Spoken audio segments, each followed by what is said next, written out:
এই নির্বাচনে বিএনপি একা হয়ে পড়েছে। বাংলাদেশের মানুষ আর হাওয়া ভবন দেখতে চায় না। কুমিল্লা কোথায় হাসনাত আব্দুল্লাহর আসন ছেড়ে দিয়েছেন শুনলাম। হ্যাঁ, আমরা হাসনাত আব্দুল্লাহ ছেড়ে দেইনি, আমরা জোটের ভিত্তিতে ওটা হাসনাত আব্দুল্লাহ পেয়েছি। আমি অত্যন্ত আনন্দিত যে নানা প্রতিকূলতার মুখে, নানা সংশয়ের ভিতরে, নানা অপপ্রচার এবং ষড়যন্ত্রের এই বেড়াজাল ছিন্ন করে আমরা প্রতিষ্ঠিত সময়ের ভিতরে নির্বাচনের প্রক্রিয়া শুরুর আজকে এই প্রথম দিন। যারা বলেছিলেন নির্বাচন হবে না, অনিশ্চিত, সেই ষড়যন্ত্র প্রাথমিকভাবে আজকে বানচাল হতে চলছে। আমরা আশা করি এই নির্বাচন অত্যন্ত সুষ্ঠু হবে, নিরপেক্ষ হবে, অংশগ্রহণমূলকভাবে হবে এবং জনগণ আনন্দের সাথে স্বতঃস্ফূর্তভাবে তাদের রায় দেবেন, যেটা বিগত 3টি নির্বাচনে তারা বঞ্চিত হয়েছিল। বিশেষ করে 4 কোটি যে যুবক আছে যারা নতুনভাবে ভোটার হয়েছে, তারা এই নির্বাচনে আগামী দিনে বাংলাদেশ এবং সরকার কারা হবে সেটি বহুলাংশে নির্ধারণ করবে। এই নির্বাচনের কয়েকটি বৈশিষ্ট্য বিশেষভাবে লক্ষণীয়। এক, এই নির্বাচনে আওয়ামী লীগ অনুপস্থিত আছে, আওয়ামী লীগ নেই।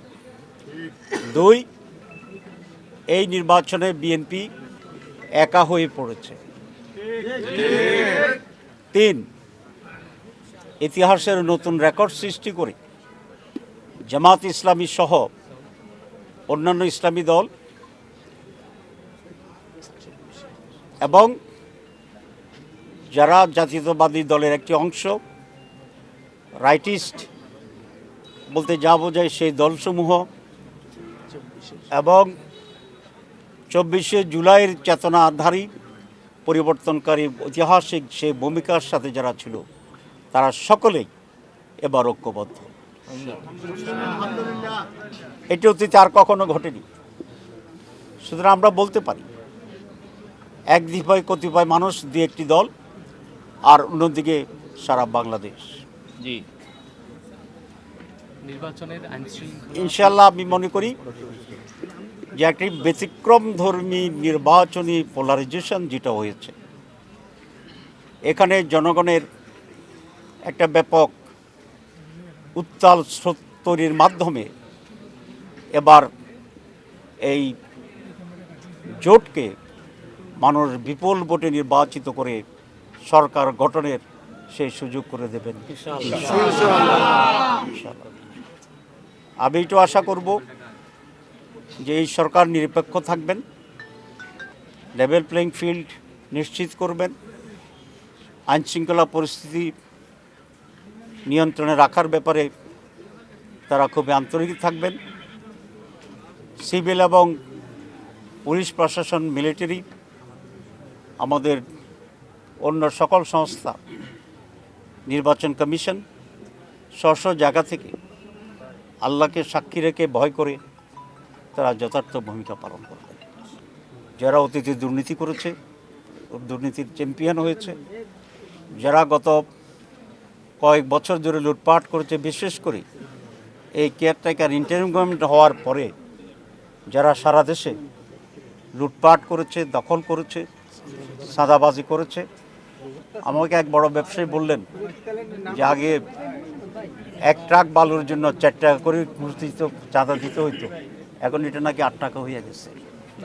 সুতরাং যারা এভাবে দুর্নীতি, চাঁদাবাজিকে বহু করে বৃদ্ধি করে গত 14 মাস যে চেহারা প্রকাশ করেছে মানুষের সামনে, এদেশের মানুষ আর চাঁদাবাজ, দখলবাজ, দুর্নীতিবাজ এই সকল বাজদেরকে এবার প্রত্যাখ্যান করবে ইনশাআল্লাহ।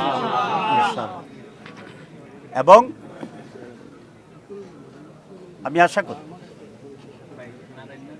এই বাংলাদেশের মানুষ আর হাওয়া ভবন দেখতে চায় না। সুতরাং যারা নতুন করে দেড় গড়ার কথা বলছেন, তাদেরকে এইসব বিষয়ে মানুষের কাছে পরিষ্কার করতে হবে। হাওয়া ভবন থাকবে না আরও বেশি বৃদ্ধি পাবে। তো আমরা 11টি আসনেই শরিকেরা মিলে আমরা অংশগ্রহণ করছি। এখানে চরমোনাই ইসলামী আন্দোলন তারা আছেন, এরপরে এনসিপি আছে এবং জামাতে ইসলামী আছে। আমরা এই কয়েকটি দলেরই এখানে আছি। আর সারা বাংলাদেশের বিভিন্ন জায়গায় আমাদের মামুনুল হক সাহেবের খেলাফত আন্দোলন আছে, খেলাফত মজলিস আছে, তারপরে মঞ্জুরদেরটা হচ্ছে এবি পার্টি আছে, কোন কোন আসনগুলি কুমিল্লায় এবি পার্টি। কুমিল্লায় কোথায় হাসনাত আব্দুল্লাহর আসন ছেড়ে দিয়েছেন শুনলাম। হ্যাঁ, আমরা হাসনাত আব্দুল্লাহ ছেড়ে দেইনি, আমরা জোটের ভিত্তিতে ওটা হাসনাত আব্দুল্লাহ পেয়েছি। আচ্ছা, আর কোন কোন আসন, আর অন্য আসনগুলি সম্পর্কে? আমরা চান্দিনার ব্যাপারে আমাদের অন্য দলের প্রার্থী আছে এবং দাউদকান্দিতে হোমনা ওই জায়গাতে কুমিল্লা 2 অন্য দলের প্রার্থী আছে, আর বাকি সব জায়গায় জামাত ইসলামের প্রার্থী আছে। আইনশৃঙ্খলা পরিস্থিতি এখনও আমি মনে করি খুব বেশি খারাপ আছে না, মনে করি না। 18 কোটি মানুষের দেশে মাঝে মধ্যে কিছু ঘটনা হয়, এটা আমেরিকা হয়, ইউরোপে হয়, আমাদের দেশটাতে একটু বেশি ফ্লাশ হয়। তারপরেও আমি মনে করি আইনশৃঙ্খলা যারা মেনটেন করেন তাদেরকে আরও সজাগ হতে হবে, সচেতন হতে হবে। আমরা সরকারের ইলেকশন কমিশনের বারবার দৃষ্টি আকর্ষণ করছি।